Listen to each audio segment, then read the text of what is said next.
Hello all class 12 students. इस video series में continue कर रहे हैं इकोनॉमिक्स के सारे papers as issued by CBSE along with its marking scheme from year 2022 to 2025। पहले क्वेश्चन के साथ स्टार्ट कर रहे हैं। पेपर कोड है 58/4/2। रियल जीडीपी देकर रखा है 16,000 करोड़ और GDP at current prices 20,000 crore है। प्राइस इंडेक्स निकालना है। फॉर्मूला होता है nominal GDP 20,000 crore upon real GDP 16,000 crore into 100. When we solve it, we get 5 by 4, 4 ones are 4, 25 are 25 fives are 125 is the price index या GDP deflator. और मैं second question था giving valid reasons, classify the following into stock and flow variables. Production of wheat during 2020-21. During the year साल भर cover हो रहा है और टाइम डायमेंशन अगर कवर हो रहा है पीरियड ऑफ टाइम तो फिर ये फ्लो कॉन्सेप्ट होगा। और सेकंड देके रखा है national income of Indian economy during financial year 2020-21। Again time period cover हो रहा है और जब भी टाइम डायमेंशन या पीरियड ऑफ टाइम कवर होगा तो ये फ्लो कॉन्सेप्ट होता है। तो इन दोनों का ही आंसर है फ्लो कॉन्सेप्ट क्योंकि it is covering a period of time. Then question number 2 पे आ जाते हैं। Economic development in India has been accompanied by environmental concerns. Do you agree with the given statement? Absolutely correct. जब भी आपकी economy grow करती है, GDP grow करता है, तो आप कहीं ना कहीं रिसोर्सेज को एक्सप्लॉइट कर रहे हो वो जीडीपी के ग्रोथ के लिए। कंज्यूमरिज्म बढ़ता ही जा रहा है and that is why it has resulted into environmental concerns, ozone depletion, green house impact, global temperature बढ़ते जा रहा है। ये सारी चीजें हम एक्सपीरियंस कर रहे हैं due to economic development. The pressure on natural resources increasing along with deforestation and wildlife extinction. Rapidly rising industrial sector is leading to air pollution, water contamination and soil erosion. ठीक है, ये CBSE का answer है। Similar category में answer दिया है, कुछ अलग पॉइंट्स भी होंगे तो चलेगा, वैलिड आंसर या आर्ग्यूमेंट्स होने चाहिए। क्वेश्चन नंबर 3 है the nature of work in urban areas is different from rural areas. Justify the statement. Urban areas का काम काफी अलग है in comparison to rural areas. This statement is absolutely correct because generally urban areas में maximum लोग secondary और tertiary sector में लगे हैं क्योंकि वहाँ पे इंडस्ट्रियलाइजेशन का प्रोसेस बेटर है। और अगर सेल्फ एम्प्लॉयड भी है तो उनको बेटर रेम्यूनरेशन मिल रहा है, सोशल सिक्योरिटी बेनिफिट्स हैं, सैलरी में भी वो रेगुलर एम्प्लॉयमेंट में है। लेकिन रूरल एरियाज में ऐसा नहीं है। प्राइमरी सेक्टर में मैक्सिमम पॉपुलेशन लगी हुई है और उसी के साथ जो एक और प्रॉब्लम एक्सपीरियंस कर रहे हैं वो ये है कि कैजुअल एम्प्लॉयमेंट ज्यादा है जहाँ पे सोशल सिक्योरिटी बेनिफिट्स बिल्कुल नहीं कवर हो रहे हैं। Okay, so the nature of work in urban areas is different from rural areas. Uh, those living in rural areas are engaged in self-employment and casual nature of work as compared to urban areas. Rural areas have seasonal nature of employment. However, urban area is dominated by self-employed people and regular wage salaried workers. Then question number 4 पे आ जाते हैं। Consumption function देके रखा है, हमको बताना है एमपीएस कितना है। बेटा कंजम्पशन फंक्शन होता है सी बार प्लस एमपीसी इंटू वाई। तो 0.8 जो है तुम्हारा वो एमपीसी है तो एमपीएस हो जाएगा 1 माइनस 0.8 यानी 0.2। और उसके बाद अपने को equilibrium sorry level of income निकालनी है, ब्रेक इवन पॉइंट है अगर ये। तो लेवल ऑफ इनकम कितना होगा? Income is equal to consumption at break even point. तो Y is equal to C bar मतलब 100 प्लस एमपीसी यानी 0.8 इंटू वाई। तो 0.2 वाई इज इक्वल टू 100। तो वाई का वैल्यू हो जाएगा 100 डिवाइडेड बाय 0.2 मतलब 500 आ जाएगा अपना इनकम। तो 500 इज द आंसर। ऑप्शन मतलब पार्ट डी देके रखा है और में देके रखा है एस सेविंग फंक्शन देके रखा है अपने को और अपने को इक्विलिब्रियम लेवल ऑफ इनकम निकालना है। तो इक्विलिब्रियम पे सेविंग और इन्वेस्टमेंट बराबर होते हैं। S is equal to I minus 60 plus 0.1 y is equal to investment of 4,000 crore. When we solve it, 0.1 y is equal to 4,060 and y is equal to 4,060 divided by 0.1 यानी 40,600 crore. 40,600 crore is the answer. Question number 5 का A part है। अगर saving exceed कर रहा है investment से तो इसका क्या इम्पैक्ट होगा आउटपुट और एम्प्लॉयमेंट पे? सेविंग ज्यादा है मतलब सप्लाई ज्यादा है, aggregate supply is greater than aggregate demand in the economy. ठीक है, अगर सप्लाई ज्यादा है और डिमांड कम है तो ऐसी सिचुएशन में प्रोड्यूसर के पास अनसोल्ड स्टॉक बचेगा। अनसोल्ड स्टॉक बचेगा तो वो अगले प्लानिंग पीरियड में कम प्रोडक्शन प्लान करेगा। अगर वो प्रोडक्शन कम करेगा तो ऑटोमेटिकली आउटपुट और एम्प्लॉयमेंट दोनों कम हो जाएंगे इन द इकोनॉमी। ठीक है, तो इसका आंसर है when plan savings exceed plan investment it means households are planning to consume less than what the firms have expected. As a result, plant inventory would rise above the desired level. To manage the inventories at the desired level, producers may uh, correct production, वो अपना contract करेंगे production and reducing the level of employment and income. और part B इसका बिल्कुल opposite देकर रखा है, अगर plan savings fall short of plan investment, investment ज्यादा है सेविंग कम है, तो एग्रीगेट डिमांड ज्यादा है और एग्रीगेट सप्लाई कम है, तो लोगों की अनफुलफिल्ड डिमांड बची है। अगले प्लानिंग पीरियड में प्रोड्यूसर्स ज्यादा प्रोडक्शन प्लान करेंगे क्योंकि एग्रीगेट डिमांड ज्यादा है। प्रोड्यूसर्स विल प्रोड्यूस मोर, अगर प्रोड्यूस ज्यादा करेंगे तो ऑटोमेटिकली क्या होगा, output, employment, level of income सब बढ़ जाएगा। When planned savings are less than planned investment, it means households are planning to consume more than what the firms have expected. As a result, planned inventory would fall below the desired level. To bring back the inventory at the desired level, producers may expand the production, raising the level of output and employment. Question number 6 take रखा है कि if in the late 1970s, China's population growth rate had sharply declined as compared to India. तो सही है, 1970s में one child policy लेके आया था चाइना, जिसके तहत चाइना का ग्रोथ रेट बहुत कम हो गया था, इंडिया के तो बहुत ही नीचे चला गया था। And that is why population काफी कंट्रोल में आ गई थी, बर्थ रेट भी काफी कम हो गया था। इसकी वजह से चाइना में आज की तारीख में एल्डरली पॉपुलेशन ज्यादा है और यंग पॉपुलेशन बची है कम। तो इसका आंसर है sharp decline in population growth rate in China as compared to India in late 1970s was mainly due to the implementation of one-child policy. As a result, China has witnessed a decline in the growth rate of the population. Consequently, the proportion of elderly people has risen in comparison to younger ones.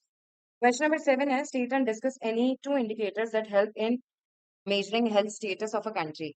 यार health पता करनी है तो infant mortality rate देख सकते हैं, maternal mortality rate देख सकते हैं, या फिर बर्थ रेट, डेथ रेट देख सकते हैं। ठीक, मैटरनल मोर्टेलिटी रेट का क्या मतलब होता है, कितने फीमेल्स का डेथ हो गया है while giving birth to a child.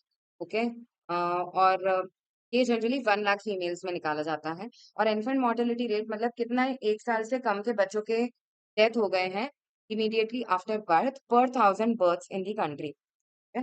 तो यही तुमको सीबीएसई ने भी देके रखा है। Question number 8, multiply process discuss करना है, अगर एमपीसी 0.5 मानना है और 4,000 करोड़ चेंज इन आय मानना है। अगर बेटा चेंज इन इन्वेस्टमेंट 4,000 का है, तो मेरा इन्वेस्टमेंट तुम्हारी इनकम बन जाएगा, तो चेंज इन इनकम होगा इकोनॉमी में 4,000 का। इस 4,000 में से 50-50% कंजम्पशन और सेविंग की तरफ जाएगा। चेंज इन कंजम्पशन 2,000 और चेंज इन सेविंग भी 2,000 का होगा। ये जो तुम्हारा कंजम्पशन है वो किसी और की इनकम बन गई 2,000 की, और इसका 50% फिर कंजम्पशन की तरफ और 50% सेविंग की तरफ, 1,000 चला जाएगा। ये 1,000 फिर किसी और का इनकम बन चुका है 500 फिर कंजम्पशन सेविंग में चला जाएगा।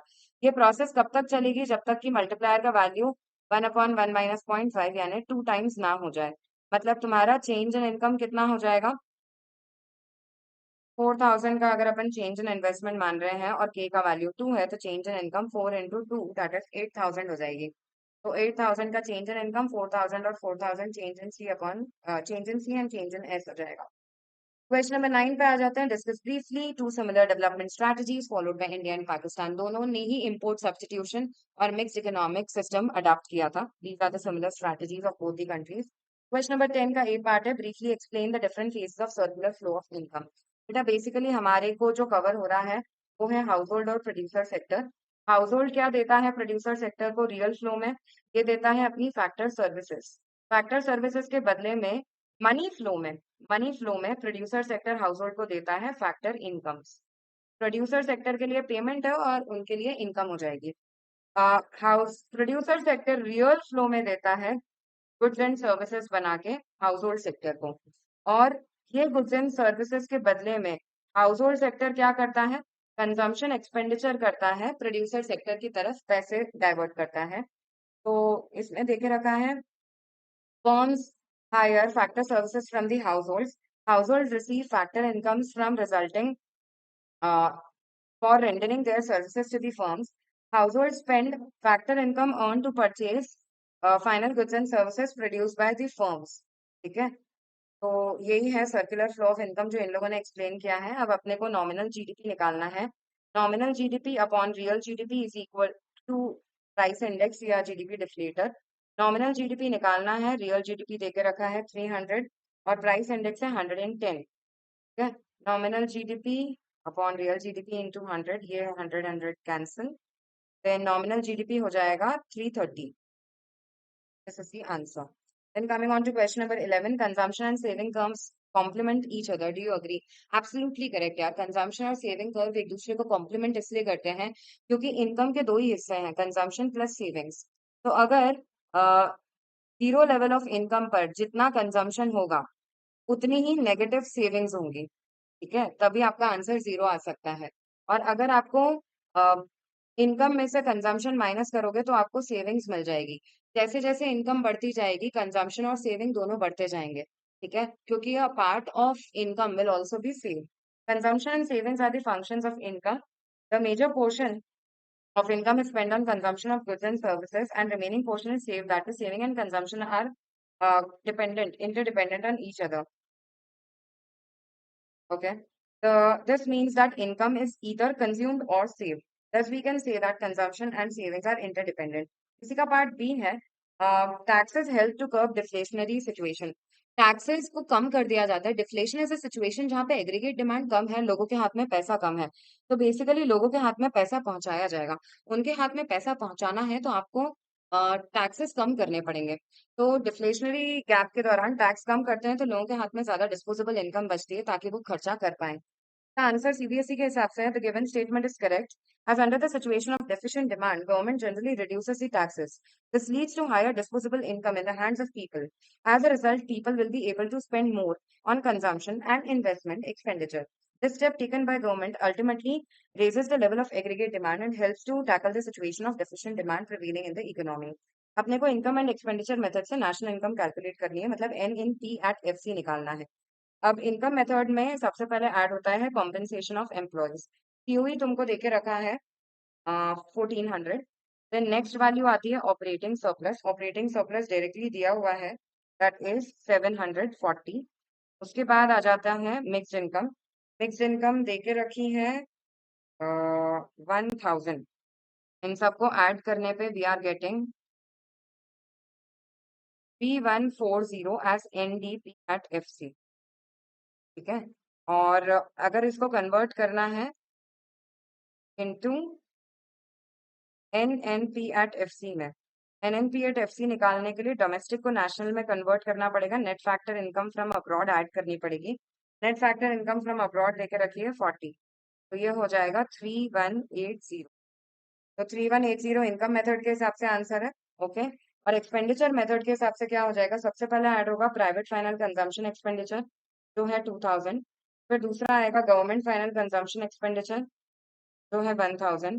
फिर उसके बाद आएगा net domestic capital formation.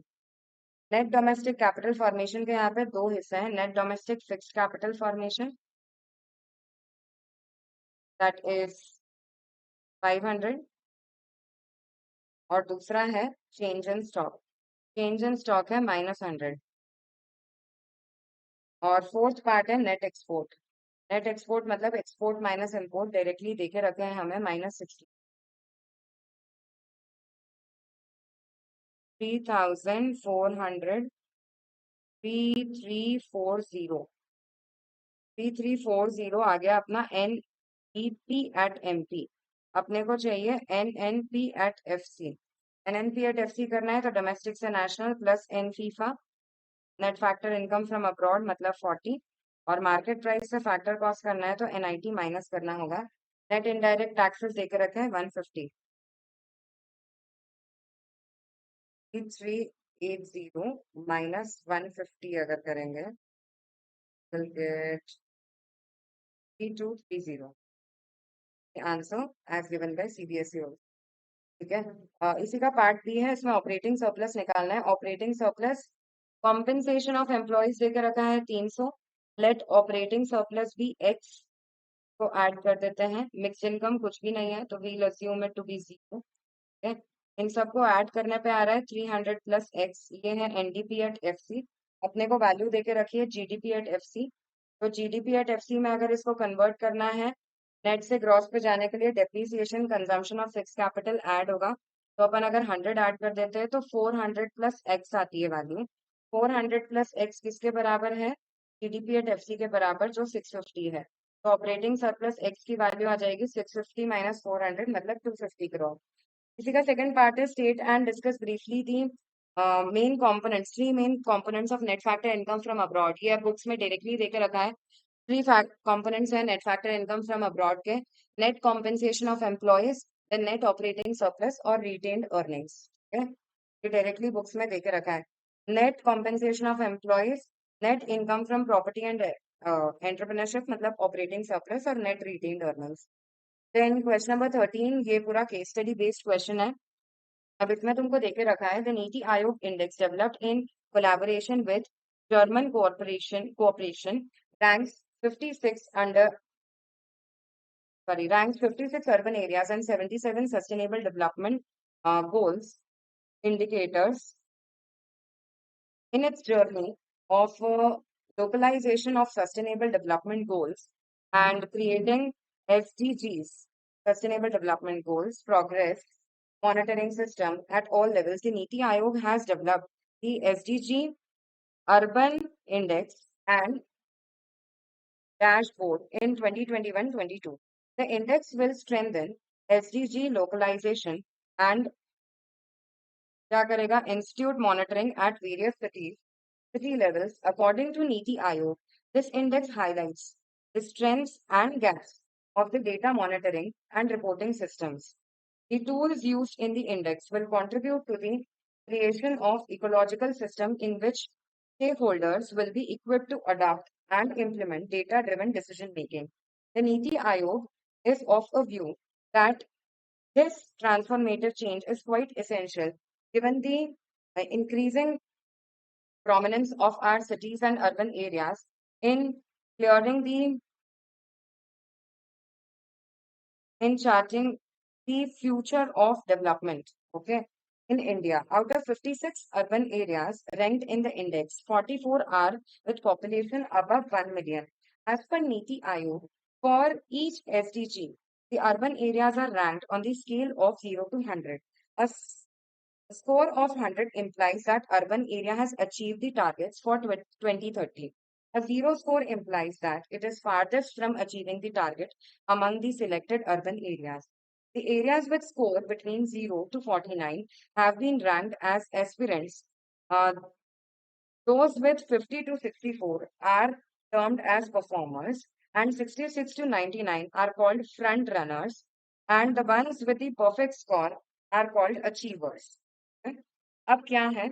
Outline any two steps involved by Niti Aayog Index in attaining sustainable development. यहाँ पे रैंकिंग हो रही है 56 एरियाज की, ठीक है। कौन कितना अचीव कर पाया है सस्टेनेबल डेवलपमेंट का गोल, ठीक है। और इसके अलावा एक और चीज जो डेवलप हुई है वो है reporting systems, monitoring and reporting systems, जो हाईलाइट करते हैं strength and gaps of data monitoring. Okay. तो सीबीएसई का आंसर इनके हिसाब से क्या है? लोकलाइजेशन ऑफ सस्टेनेबल डेवलपमेंट को लोकलाइज किया गया है एज अ गोल, और उसके अलावा monitoring the progress in sustainable development goals at all possible levels. ठीक है। और फिर पार्ट बी इसी क्वेश्चन का क्या पूछा गया है? Urban areas are ranked on the scale of 0 to 100। क्या है रैंकिंग सिस्टम? वो तो ये लास्ट पैराग्राफ में देके रखा है। 100 जिसका आ रहा है वो अचीवर्स हैं, उनने अपना गोल अचीव कर लिया है 2030 तक का। 0 जिसका है वो सबसे पीछे है बाकी सब में। फिर उसके अलावा 0 से 49 में एस्पिरेंट्स, 50 to 64 वाले हैं परफॉर्मर्स, एंड 66 से 99 है फ्रंट रनर्स। ओके। तो यही देखे रखा है यहाँ पे। इसके साथ ये पेपर का डिस्कशन भी होता है खत्म। For any queries you can post in the comments.